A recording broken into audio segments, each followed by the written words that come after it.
오늘부터는 디모데 전서를 같이 보길 원해요. 제목은요, 나를 능하게 하신 그리스도 예수 우리 주. 나를 능하게 하신 그리스도 예수 우리 주라는 제목으로 함께 말씀을 나누길 원합니다. 바울이 신약 성경에서 몇 권의 서신서를 썼다 그랬지요? 13권. 구약이 39권, 신약이 27권 있어요. 그 가운데서 13권의 분량이라는 양은 굉장히 많은 거예요. 13권이라는 이 편지를 쓴 거는요, 정말로 하나님께서 사도 바울의 그러한 영성과 충성을 인정해 주셨기 때문에 이렇게 많은 바울의 서신서가 성경, 정경으로 올라올 수 있었어요.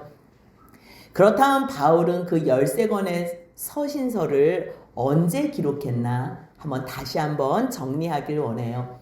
갈라디아서는 1차 선교 후에 썼어요. 1차 선교는 AD 47년부터 49년까지로 보고 있는데요.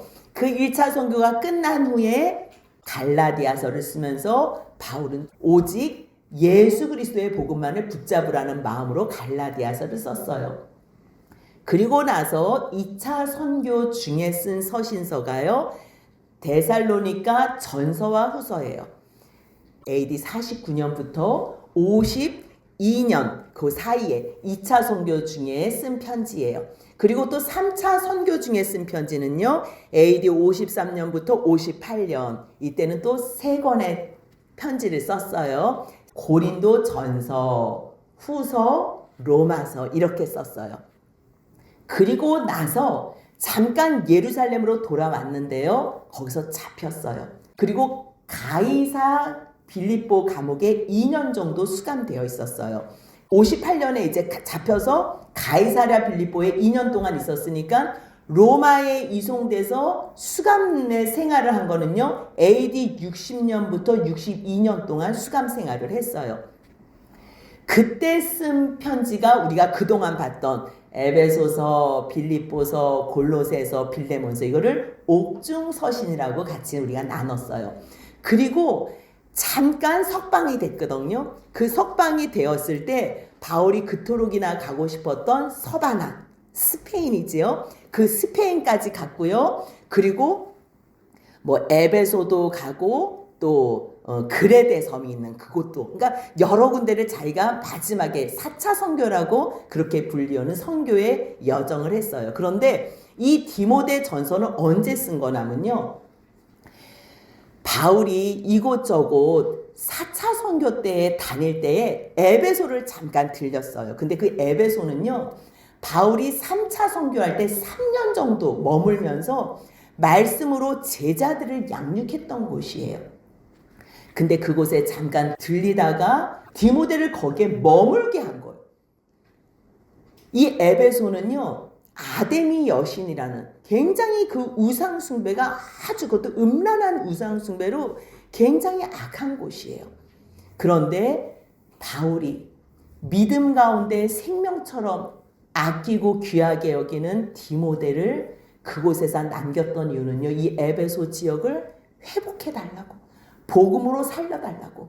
그래서 디모데전서 1장 3절 같이 한번 읽겠습니다. 내가 마게도냐로 갈 때에 너를 권하여 에베소에 머물라 한 것은 어떤 사람들을 명하여 다른 교훈을 가르치지 말며. 에베소에 이제 잠깐 남겨놨는데 왜 남겨놨냐면 진정한 예수 그리스도의 복음 외에 다른 복음을 전하는 사람들이 있어요. 다른 복음, 거짓된 복음.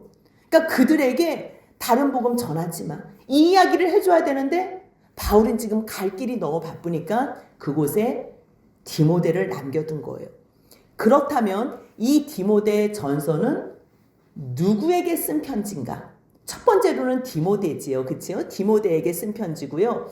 6장 21절을 보니까 은혜가 너희와 함께 있을지어다 이렇게 기록한 것을 봐서 그 에베소에 있는 성도들, 그리고 행여나 다른 복음을 따라서 떠났던 믿음에서 벗어난 사람들도 이 편지를 읽고서 제발 회개하고 돌아와라, 그러한 의미에서 디모데 전서를 썼다, 그렇게 생각하면 돼요.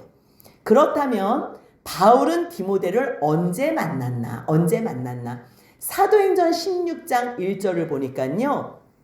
바울이 더베와 루스드라에 갔는데 그곳에 디모데라 하는 제자를 만나요. 거기에서. 그곳에서 만나기는 하는데 언제부터 알았냐면 1차 선교 때. 루스드라와 이고니온에서 바울이 전도를 하다가 돌에 맞아서 죽는 일이 있었거든요. 사람들이 죽은 줄 알고 성 밖에 버린 사건이 있어요.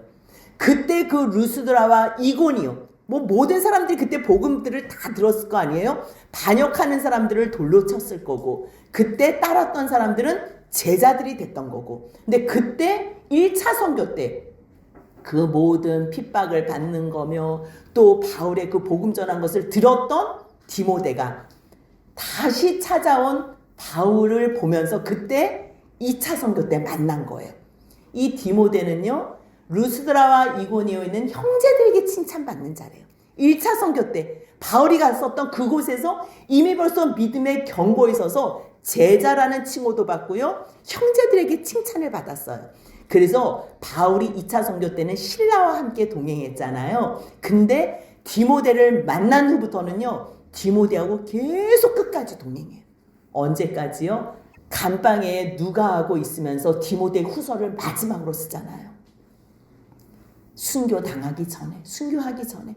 그러니까 끝까지 디모데는요, 늘 마음으로 정말 복음으로 말씀으로 낳은 아들처럼 생각하면서요, 골로새서 그 옥중서신 쓸 때도 디모데가 같이 있었고, 그리고 잠깐 이제 그 마지막에 놓였을 때 그때 디모데 너 에베소에서 목회자로서의 그러한 하나님 앞에 부르심과 소명을 감당해. 그래서 남겨둔 거예요. 그래서 마지막 다시 로마 감옥에 수감됐을 때는 그때는 같이 있지는 못했지만 그래도 끝까지 골로새서 빌레몬서를 쓸 때까지는 디모데와 함께 있었다는 거. 하지만 바울이 늘 디모데의 기도의 동력자라는 걸 알 수 있어요. 그렇다면 디모데가 어떤 사람이었기에 그렇게 2차 선교 때부터 바울의 동력자가 되면서 끝까지 바울이 믿음 가운데 신뢰했던 복음으로 낳은 아들이라고 이야기를 하나. 디모데후서 1장 4절을 보면요, 참 디모데는 주와 복음과 교회를 생각하면서는요, 자기의 연약함과 또한 두려움 때문에 눈물도 흘리고 유약했던 자지만요, 그의 마음속에는요 거짓이 없었다. 이것이 하나님의 종의 가장 기본적인 모습이에요. 물론 우리가 세상에 사는 동안에는요, 거짓말도 하고 거짓된 삶도 살 수 있어요. 하지만 복음을 만난 후에는요, 거짓을 버릴 수 있는 그러한 용기와 믿음. 그래서 디모데후서 1장 5절을 보니까요, 내 속에 거짓이 없는 믿음이 있다는 거. 거짓이 없어요. 진실한 믿음이 있다는 거. 근데 그 믿음이 한 번에 생겼어요? 아니요.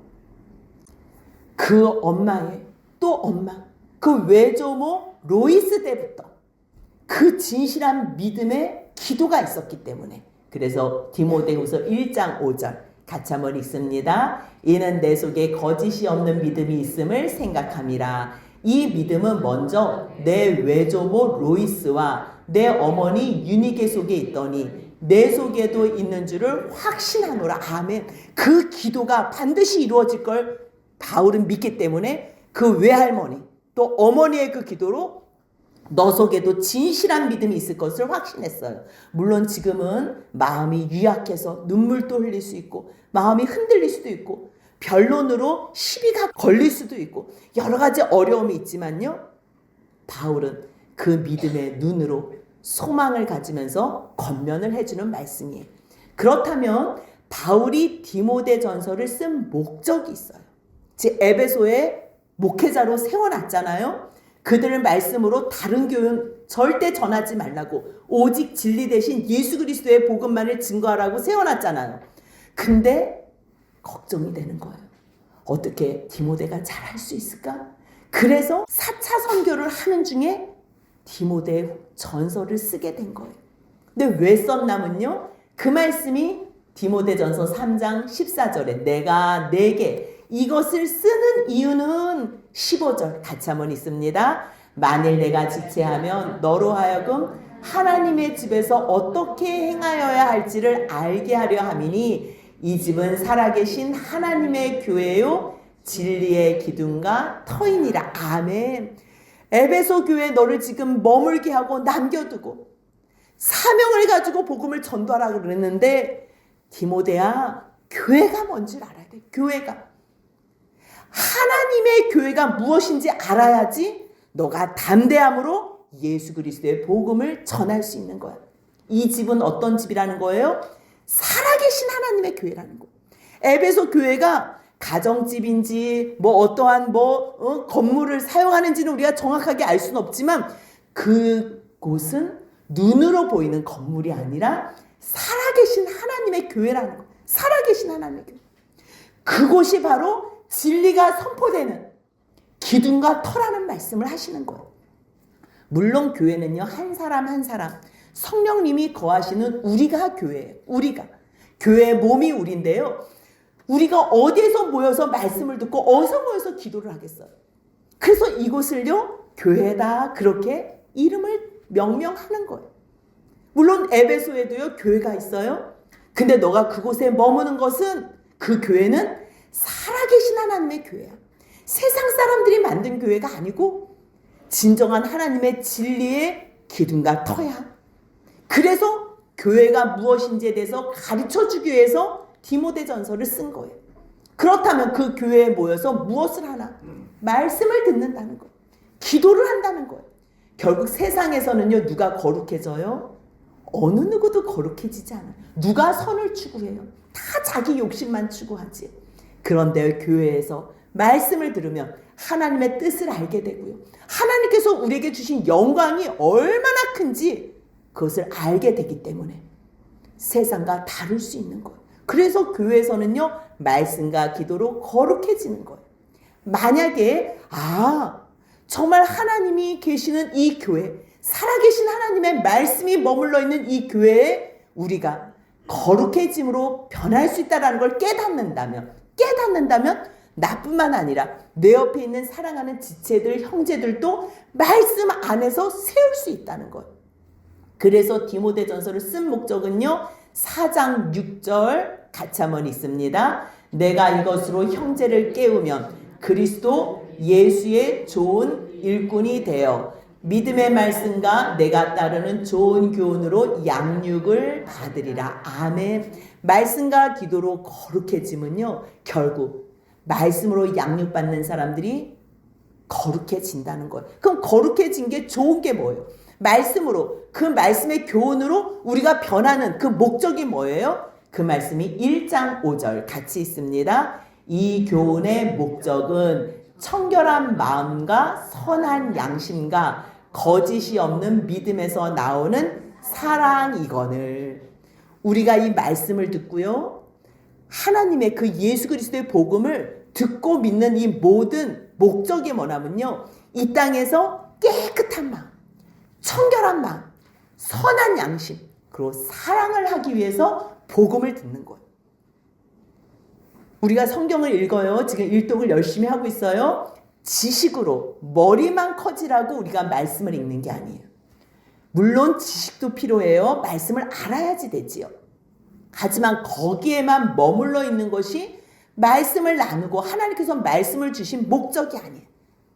그 말씀을 주신 목적은요, 우리의 양심, 죄로 말미암아 더럽혀진 양심이 깨끗하여지고 청결한 마음과 선한 양심으로 말미암아, 세상 사람들은 거짓된 사랑을 하지만 말씀 안에 있는 우리는요, 거짓이 없는 진실한 사랑을 한다는 거예요. 진실한 사랑. 나를 위한 사랑이 아니라 내 옆에 있는 사람을 위한 진실한 사랑을 하는 거예요. 누가 진실한 사랑을 할 수 있어? 영원한 아버지의 나라가 준비되어 있다는 걸 아는 자. 이 세상이 다가 아니라는 것. 이 세상은 잠깐 지나가는 나그네 인상이라는 것을 깨달은 자. 그것을 깨우치면 깨달은 자가 예수의 좋은 일꾼이 돼요. 세상에는요, 여러 가지 스펙이 많은 사람들이 좋은 자리에 임원들이 될 수 있어요. 하지만 교회의 사명자나 하나님께서 교회에 일꾼들을 세우실 때는요, 세상이 어떠한 잘난 것, 좋은 일꾼은 무엇이, 누가 좋은 일꾼이냐면요, 말씀을 깨우친 사람, 말씀을 깨우친 사람. 말씀이 열리지 않았는데, 내가 그 말씀, 예수 그리스도의 복음이 무엇인지 모르는데, 그 예수로 내가 충만하지 않은데 뭘 전하겠어요? 여러분들 예수 잘 믿으면 하나님께서 세상에 재물을 주십니다. 건강 주십니다. 자식들 잘, 이런 걸 전하게, 그건 거짓이지. 그건 거짓된 복음. 그러한 복은요, 주님께서 주실 수도 있고 안 주실 수도 있어요. 주시면 주신 걸로 주님의 나라를 위해서 사용하는 거고, 안 주시면 안 주시는 또 다른 것 주신 걸로 감사하면서 주님 안에서 살 수 있는 거예요. 그렇다면 진정한 좋은 일꾼은 무엇을 깨달은 사람이에요? 예수 그리스도로 말미암아 죄인된 우리, 죽으면 지옥밖에 갈 수 없는 우리들을 구원하여 주신 하나님의 그 크신 은혜, 그래서 영원한 아버지 나라에서 하나님이 누리시는 그 모든 영광을 예수께 주시고, 그 예수께 주신 그 모든 영광을 우리에게 주셨다는 것, 그것을 깨달은 사람은요, 하나님이 우리의 기업이 되시고 영원한 나라를 우리에게 주셨는데 지금 뭐 이 세상에 자자부리한 거 가지고 마음 쓸 시간이 없다는 거예요. 그거를 깨달은 사람이 바로 좋은 일꾼이에요. 누구의 좋은 일꾼요? 그리스도 예수의 좋은 일꾼이 될 수 있어요. 그러한 사람은요, 결국 믿음의 말씀과 좋은 교훈으로 양육을 받아요. 이 말씀, 오직 생명과 모든 복이 예수 그리스도께 있습니다라는 것, 그거를 아는 사람들만 이 땅에서 진실한 사랑을 할 수 있는 거예요. 그런데 지금 에베소에는 문제가 있어요. 그러한 진실인데 예수 그리스도의 복음이 있으면 잘 세워질 텐데, 거짓 복음, 다른 복음, 잘못된 복음이 들어온 거예요. 어떤 복음이래요? 1장 4절 보고 4장 7절 보니까요, 신화와 끝없는 족보, 망령되고 허탄한 신화란 꾸며낸 얘기예요. 그럼 망령되고 허탄한 신화, 뭐 끝없는 족보, 우리의 조상은 누구고 그걸로 이야기를 하는 거예요. 그럴 필요 없다는 거예요. 이런 것들은 다 다른 복음이고 다른 교훈이라는 거예요.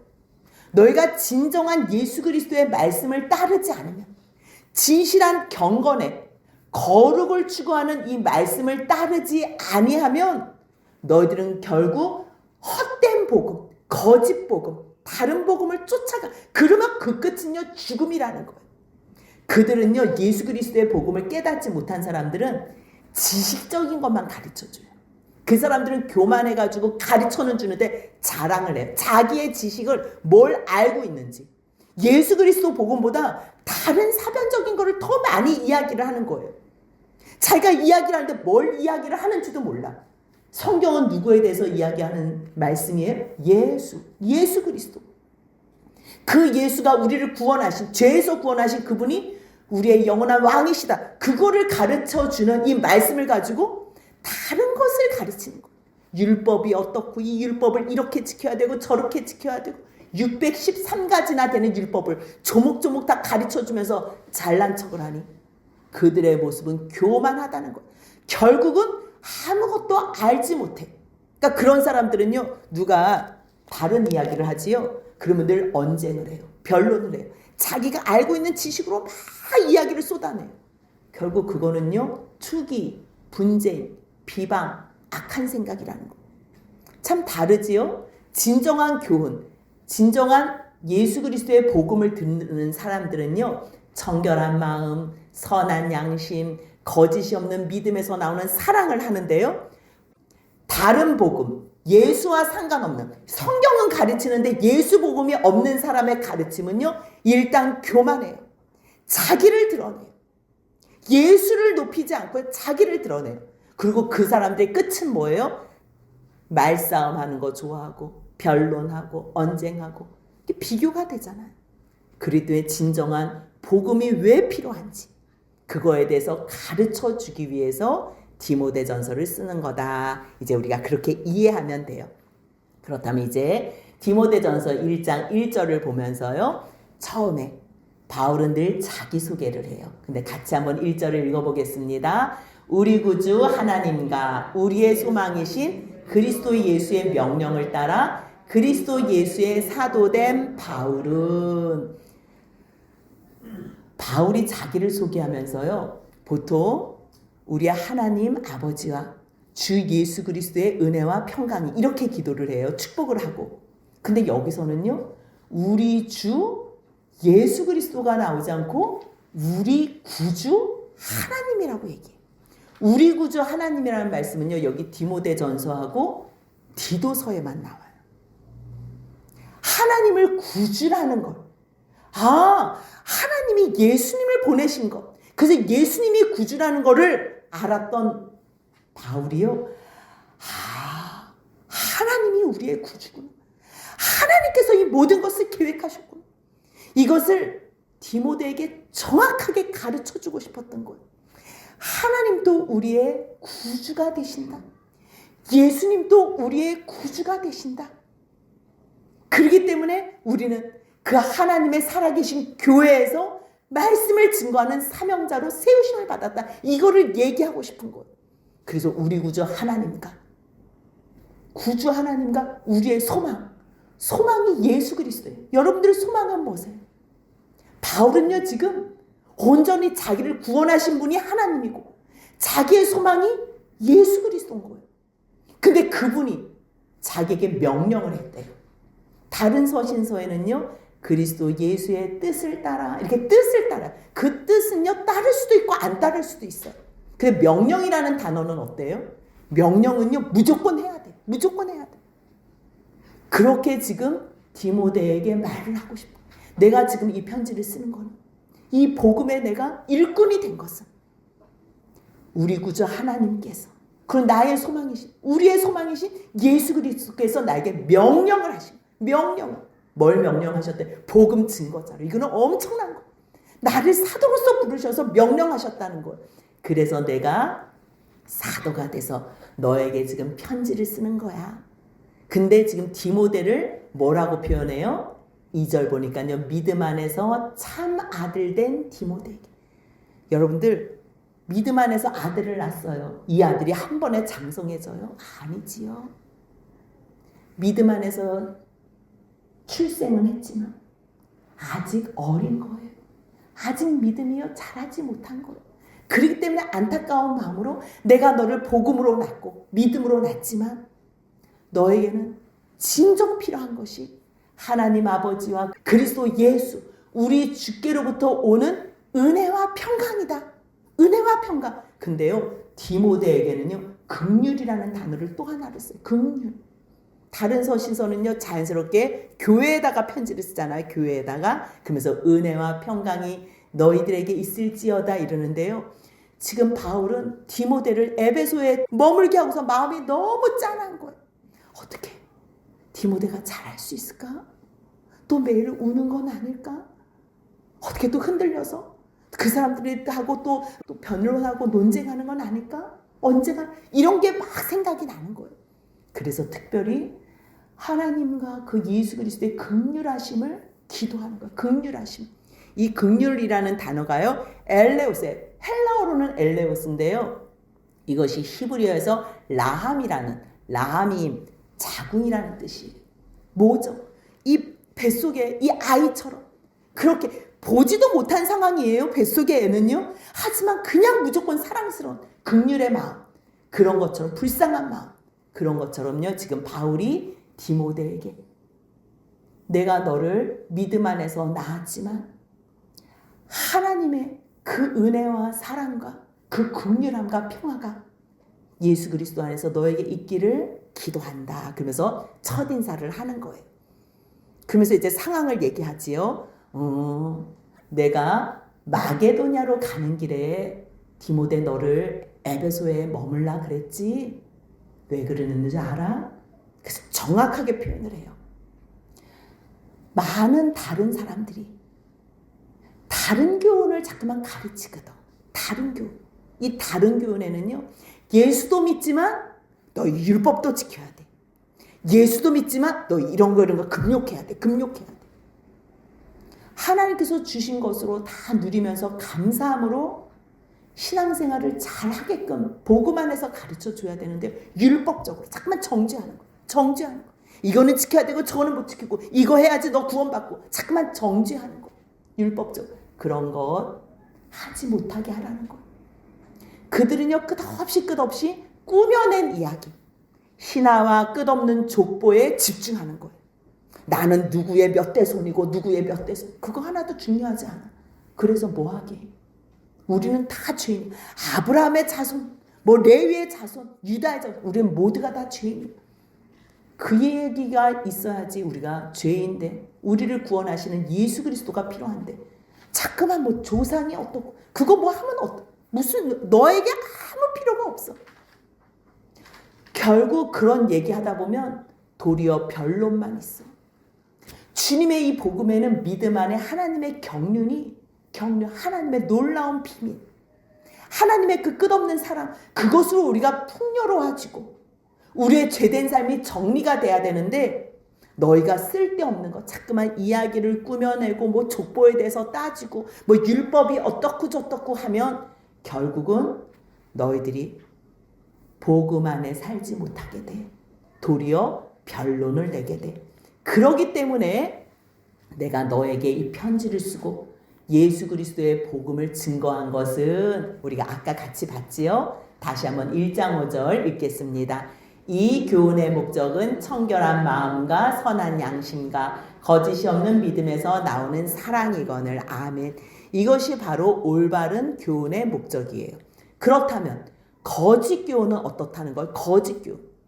사람들이요 1장 6절 보니까요 사람들이 이에서 벗어나 이 선한 말씀, 진정한 교훈, 올바른 교훈에서 벗어났다는 거. 처음에는 복음을 받았어요. 그런데 변질된 거예요. 거기서 벗어난 사람들이 있다는 거. 헛된 말에 관심이 있다는 거예요. 헛된 말에 빠졌다는 거예요. 그래서 자기가 아는 것을 자꾸만 논쟁하고 자랑하고 교만해지는 그 사람들은 자기를 드러내고 싶어서 율법의 선생이 되길 원해. 근데 자기들이 뭘 말하는지 몰라. 뭘 가르치는지, 그 율법의 원래 목적이 무엇인지 알지도 못해. 그래서 1장 7절 같이 있습니다. 율법의 선생이 되려 하나 자기가 말하는 것이나 자기가 확증하는 것도 깨닫지 못하는도다. 아멘. 여러분들요, 우리가 목사님을 세우고 또 전도사님을 세우고 하잖아요. 교회에 정말 좋은 일꾼이 누군가? 하나님께서 율법을 왜 주셨는지 알아야 돼. 왜 주셨는지. 정말 하나님께서 주신 것은요, 예수 그리스도예요. 정말 하나님이 주시고 싶어 하시는 건 예수 그리스도예요. 예수 그리스도로 말미암아 하나님의 그 모든 영광과 복 충만을요 다 우리에게 주시고 싶은 거예요. 그래서 우리와 영원히 하나가 되시는 게 하나님의 목적이에요. 근데 그 목적에는 관심이 없고 여러분들 율법 지켜야지 구원받습니다. 율법 지켜서 구원받을 사람이 누가 있어요? 그 율법을 완성해 주신 그리스도가 계시기 때문에 그리스도 안에 그 그리스도가 감사한 거예요. 하나님, 저는 아무것도 못하는 이 죄인인데 저희는 일만 만들고 죄만 짓는 저희 같은 사람들을 어떻게 하나님께서 그 아들 예수님을 이 땅에 오셔서 십자가에 못 박혀 죽게 하셨습니까? 예수님이 이 땅에 오셔서 모든 율법을 100% 순종하시고 온전함으로 의되신 그분이 어떻게 우리 이 죄인을 위해서 대신 죽으셨습니까? 그것을 가르쳐줘야 되는 거예요. 세상에 율법을 지키는 사람은 하나도 없는 거예요. 근데 주님이 지키지도 못하는 율법을 왜 주셨어요? 왜 주셨어요? 예수께서 이것을 행하셨다는 것을 가르쳐 주려고. 그리고 너희들도 예수 안에 거하게 되면 이러한 율법 정도는 커트라인. 정말 왜 공부 잘하는 아이들, 우수한 아이들은 특별히 사실 시험을 안 봐도 돼요. 근데 시험은 누구를 위해서 보는 줄 아세요? 공부를 못하는 아이들. 왜요? 창피 주려고? 아니요.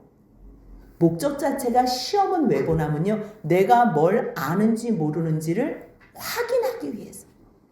확인하기 위해서. 그래서 모르는 거는 공부해서 그것을 숙지하고 깨닫게 하기 위해서. 시험의 목적이 그거예요. 하나님께서 율법을 주신 목적도 똑같아요. 우리는 하나님의 뜻대로 살 수 없는 사람이에요. 하지만 말씀 안에서 하나님께서 하나님이 예수로 말미암아 이 모든 구원을 이루셨다는 걸 알면요, 고마워서, 감사해서 그 은혜에 어떻게 보답하지? 그래서 행하는 거예요. 율법을 행해서 구원받는 사람은 한 사람도 없어요. 우리의 힘으로는 율법 행할 수 없어요. 하지만 하나님께서 율법도 행하지 못하는 죄인된 우리들을 사랑하셔서 예수님이 이 모든 율법을 완성하시고 우리를 구하셨다는 걸 알잖아요. 그 사랑을 알게 되면 우리는 주님을 사랑하게 돼요. 주님을 사랑하게 되면 율법 이상의 것을 지키는 거예요. 그렇기 때문에 율법은 적법하게만 쓰면 선한 거예요. 율법을 내가 지켜서 구원받아, 이거는 안 돼요. 율법 지켜서 구원받는 사람은 세상에 단 한 사람도 없어요. 그렇다면 율법을 왜 주셨나? 부족한 우리들, 죄 가운데 있는 우리들, 그 사람들이 이 죄 가운데 있으면 죽을 수밖에 없구나, 이거를 깨달아서 하나님, 저를 죽음에서 살려주셔서 감사합니다. 주님, 이제는 이런 죄 짓지 않게 해주세요. 구원받은 백성처럼 살게 해주세요. 그렇게 사용하는 게 율법이에요. 그래서 1장 9절에는 뭐라고 써있냐면요, 이 율법을 적법하게 쓰기만 하면 선한 건데요, 원래 율법은요 옳은 사람을 위해서는 세운 것이 아니래요. 공부 잘하는 사람을 위해서는 시험 볼 필요가 없는 거예요. 그렇다면 시험은 왜 봐요? 공부 못하는 사람이 내가 뭘 모르고 있나? 똑같아요. 오직 이 율법은 누구에게 필요하냐면요, 오직부터 한번 같이 읽겠습니다. 오직 불법한 자와 복종하지 아니하는 자와 경건하지 아니하는 자와 죄인과 거룩하지 아니한 자와 망령된 자와 아버지를 죽이는 자와 어머니를 죽이는 자와 살인하는 자며, 10절입니다. 음행하는 자와 남색하는 자와 인신매매하는 자와 거짓말하는 자와 거짓맹세하는 자와 기타 바른 교훈을 거스르는 자를 위함이니, 이렇게 말씀을. 율법은요 옳은 사람을 위해서 세운 게 아니라 죄 짓는 사람. 왜요? 율법이 있지 않으면 이게 죄인지를 몰라요. 여러분들 동성연애 하는 사람들이, 그 사람들이 자기들이 지금 죄 짓는다고 생각해요? 그렇게 생각하지 않기 때문에, 이 양심이 화인 맞았기 때문에 자기들이 동성연애자라고 드러내고서 정말 수치스러운 일인데도요 죄가 죄인지 몰라요. 그래서 성경이 가르쳐 준 거야. 율법이 너희 동성연애하는 거 죄야. 너희 불법하는 거, 복종하지 않는 거, 거룩하지 않는 거, 아버지 죽이고, 우리가 그랬잖아. 내가 기분 나쁘면 아버지도 죽일 수 있지, 어머니도 죽일 수 있지. 내가 기분 나쁘면 주먹으로. 이게 죄라는 거. 이게 죄라는 거예요. 여러분들 거짓말하는 거 세상에서 죄라고 가르쳐줘요? 근데 율법에서는, 말씀에서는 거짓의 아비가 사탄이에요. 거짓의 아비가 마귀예요. 그럴 때 너희가 거짓말을 해? 너희가 거짓말을 하는 동안에는 마귀의 자녀의 노릇을 하고 있는 거, 종노릇을 하고 있다는 걸 가르쳐주는 거예요. 말씀이 없이는요 우리가 무엇이 죄인 줄 몰라요. 근데 율법이, 말씀이 거짓말하는 거 죄야, 거짓 맹세하는 거 죄야, 바른 교훈을 거스르는 것도 죄야, 이렇게 가르쳐줄 때 하나님 잘못했습니다. 내가 다시는 이 죄를 짓지 않도록 내 힘으로는 감당할 수 없사오니 성령님 도와달라고 그렇게 기도하는 거. 예수님께서 나를 이미 벌써 거룩하게 하셨사오니 주님, 내가 죄 가운데 머물지 않게 해주세요. 그것을 위해서 율법을 줬다는 거예요. 그렇다면 정말 하나님께서 주신 복음과 교훈은 어떻다는 거예요. 그래서 바울이요 1장 11절에서 이 교훈은, 내게 맡기신 바 이 교훈은 복되신 하나님의 영광의 복음이라는 거예요. 바울은요 지금 저 죄된 것 하지 마라 하라 이 수준이 아니고요, 복되신 하나님의 그 영광을 우리에게 주시겠다는 그 복음이에요. 그 복음. 뭐 하면 너희들이 복 받고 안 받고 이런 복음이, 이런 게 아니고요, 수준 자체가 달라요. 바울이 이야기하는 복음, 예수 그리스도에 대한 복음은요 복되신 하나님, 복 자체. 우리는 복 받고 싶잖아요. 근데 하나님 없이 복 받, 그거는 복이 될 수가 없어요. 겉으로는 복처럼 생겼는지 모르지만 사탄이 그거는 가장한 거예요. 거짓이에요. 결국 사탄 쫓아가면 죽음이에요. 그럼 복의 정체는 누구냐는 거예요. 복 대신 하나님이라는 거예요. 바울은 그걸 깨달은 거예요. 그리고 하나님께 있는 모든 영광, 그 영광이 바로 복음이라는, 그걸 우리에게 주신다는 거예요. 이거보다 더 큰 복음이 어디 있겠어요? 복음이 굿뉴스예요. 굿뉴스. 좋은 소식. 복된 소식. 그렇다면 이 복음이 있는데 율법은 왜 주셨는데? 죄 짓지 말라고. 이거를 너희가 선하게 사용하면 이게 죄네. 거짓말. 이거 하얀 거짓말이 괜찮은 건 줄 알았는데 하얀 거짓말도 죄네. 이렇게 깨닫게 되는 것. 이것이 우리에게 선한 것이야. 좋은 영향력을 끼친다는 걸 적합하게 썼을 때. 이것을 깨달은 바울은요. 자기가 복음 전파자로 사도로서 이 복음 증거자로 사는 것에 너무 감사해서 12절에 고백을 하는 거예요. 같이 한번 읽겠습니다. 나를 능하게 하신 그리스도 예수 우리 주께 내가 감사함은 나를 충성되이 여겨 내게 직분을 맡기심이니. 아멘. 자기가 지금 사도로서 복음을 증거하잖아요. 1차, 2차, 3차 선교까지 다 하고 감옥을 3군데나 들어갔다 나왔다 하고 지금 잠깐 석방되었을 때 또 여기저기 다 4차 선교로 둘러보는 그때 바울은요 감옥에 갇혀도 감격인 거예요. 자기에게 하나님께서 이 영광된 이 복된 복음을 증거할 수 있는 사도로 불러준 게 너무 감사한 거예요. 그리고 이렇게 힘들고 많은 고난 속에서도 견디면서 감당할 수 있게 하신 이 능력을 주신 그 능력을 주신 분이 누구라는 걸 깨달은 거예요. 그리스도 예수 우리 주. 그래서 너무 감사해요. 나를 능하게 하신 거, 나를 지금 이렇게 충성되게 하나님 앞에서 내가 헌신할 수 있게 한 모든 원인이 누구라는 거예요. 그리스도 예수 우리 주라는 거예요. 어떻게 해요? 그분이 죄인을 위해서 십자가에 죽으신 그 사건, 그 사랑을 알게 됐기 때문에 바울은 이 마음에서 이 불이 붙는 거예요. 주님을 향한 그 감사감. 그래서 여러분들 왜 연애할 때나 누가하고 이렇게 사랑하고 교제할 때 무엇을 해줘도 안 힘들잖아요. 끝없이 해주고 싶잖아요. 그를 향해서만 열정이 이렇게 올라오잖아요. 뭐 때문에요? 사랑 때문에. 근데 그 사랑을 바울은 누구로 말미암아 받았다는 거예요? 예수 그리스도. 그래서 주님한테 감사한다는 거예요. 내가 지금 이렇게 사도로서 복음 증거자로 설 수 있는 것. 나는 과거에 13절 같이 한번 있습니다. 내가 전에는 비방자요 박해자요 폭행자였으나 도리어 긍휼을 입은 것은 내가 믿지 아니할 때 알지 못하고 행하였으며. 자기가요 비방자 예수 그리스도 믿는 자들을 죽이려고 핍박하러 다메섹으로 갔었던 사람이잖아요. 스데반이 돌 맞아서 죽을 때 그 옷을 지켰던 사람이잖아요. 자기가 그런 사람이었다는 거. 근데 그때는 모르고 그랬어. 모르고. 하나님 예수 그리스도가 하나님이 보내주신 아들인지 모르고 그랬어. 모르고 그랬을 때 이렇게 악을 행했는데 하나님이 그것을 모르고 그랬다고 용서해 주신 거예요. 그래서 바울에게 직분을 맡겨주셨는데 하나님께서 바울에게 왜 직분을 맡겨주셨어요? 충성스럽게 받다는 거예요. 충성스럽게. 하나님은요 하나님의 종을 세울 때 똑똑한 사람이 필요하지 않아요. 어차피 능력은 누가 주시니까요? 하나님이 주시니까. 예수 그리스도께서부터 나오는 거니까. 그렇다면 하나님이 누구를 세워서 종을 삼으세요? 누구를 일꾼으로 삼으세요? 누가 좋은 일꾼이고 누가 선한 일꾼이에요? 순종하는 자, 성실한 자, 충성한 자, 신실한 자. 그래서요 주님께서 바울을 충성되이 여겨서 이 거룩한 직분을 주셨다는 거예요.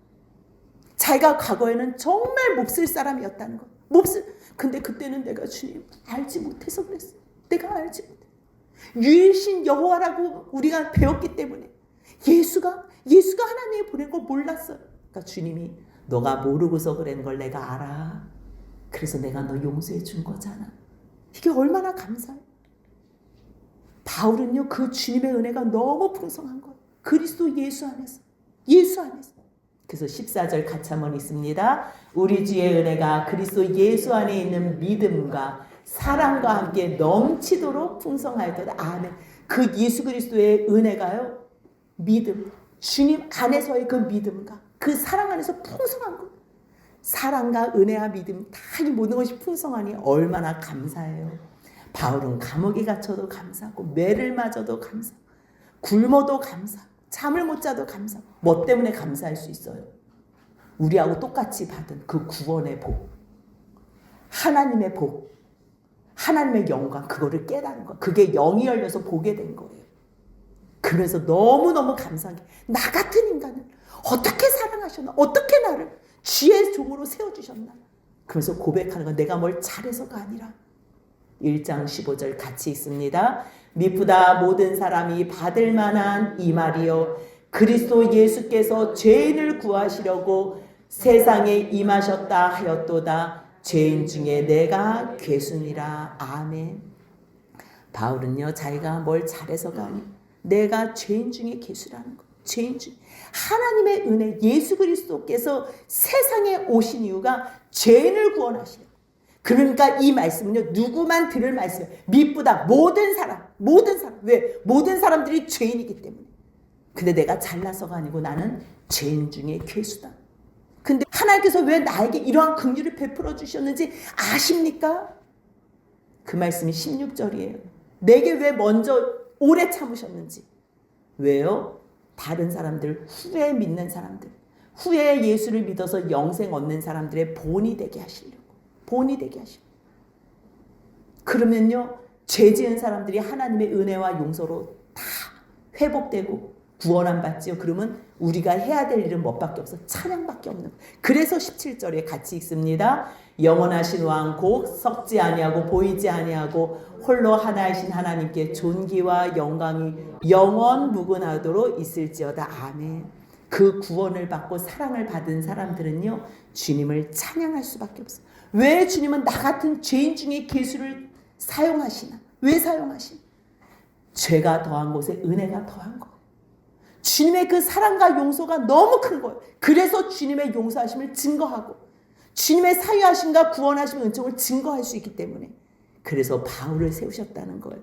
그러니까 바울이 디모데야 이제 불러요. 디모데야 내가 내게 이렇게 많은 말들 명령들 한 거 있지?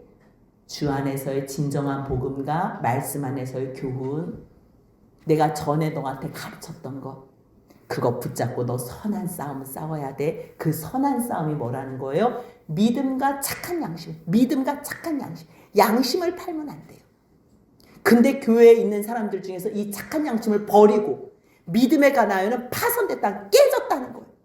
예수 그리스도의 믿음에 붙잡혀 있지 않으면요 착한 양심도 없어지고요 결국 이 믿음은 파손되고 깨진다는 거예요. 누가 있다는 거 예를 들어요. 1장 20절 같이 있습니다. 그 가운데 후메네오와 알렉산더가 있으니 내가 사탄에게 내준 것은 그들로 훈계를 받아 신성을 모독하지 못하게 하려 함이라. 후메네오와 알렉산더가 있었나 봐요. 근데 내가 사탄에게 내어줬대. 우리가요 어떤 성도를 사탄한테도 내어줄 수 있다는 거예요. 왜냐하면 그가 하나님의 말씀을 훈계를 받아서 하나님의 그 거룩하심을 아멘으로 인정해야 되는데 하나님을 모독하는 거예요. 신성을 모독하는 거예요. 그가 너 여기서 모독하지만 너 나가. 그렇게 추방했다는 거예요. 내어줬다. 그냥 너 사탄의 밥이 되라. 근데 그런 일이 있을 수 있어요? 네. 요한복음 20장 23절 보니까요 같이 읽습니다. 너희가 누구의 죄든지 사하면 사하여질 것이요 누구의 죄든지 그대로 두면 그대로 있으리라 하신 예수님이 하신 말씀이거든요. 예수님이 우리에게 어떠한 능력을 주셨냐면요 너 저 생명 내가 너한테 맡겼어. 너가 기도하면 내가 저 사람 구원해 줄게. 근데 너가 저 사람 그냥 내버려 둘래? 그럼 난 너 편 들게. 너가 원하는 대로 해. 하나님께서 그 능력을 우리에게 주셨어요. 그래서요 바울이 이 후메네와 알렉산더를요 그냥 사탄에게 내줬다는 거예요. 오늘 이 편지를 왜 써요? 바울이 뭐 자기가 잘난 게 있어서 아니요. 정말 복음 앞에서는 겸손해져야 된다는 거예요. 하나님께서 예수 그리스도로 말미암아 나에게 이 모든 능력을 주셨기 때문에 내가 사도가 되고 이 직분을 감당하는 것처럼 디모데야 너도 하나님 앞에서 부르심을 받았잖아. 너도 이 사명 따라 소명 따라 모든 사역 잘 감당하길 원한다. 그러니 너가 지금 머물러 있는 그 에베소 교회 오직 그 교회에서 말씀과 기도 그래서 너가 깨달은 거 성도들에게 가르쳐. 그러면 너가 바로 좋은 일꾼이 되고 너에게 배운 사람들도 또 좋은 일꾼이 돼서 하나님의 나라가 이곳에서도 이루어질 뿐만 아니라 영원한 아버지의 나라 가운데 우리가 함께 할 수 있어. 그 말씀을 해주는 이 바울의 사랑의 겉면 앞에 디모데만 들을 것이 아니라 우리도 하나님의 종으로서 하나님 앞에 부르심 받은 사람으로서 오직 진실한 복음 예수 그리스도의 복음 안에서 좋은 일꾼이 되는 저희 모두가 되시길 주님의 이름으로 축복합니다. 아멘.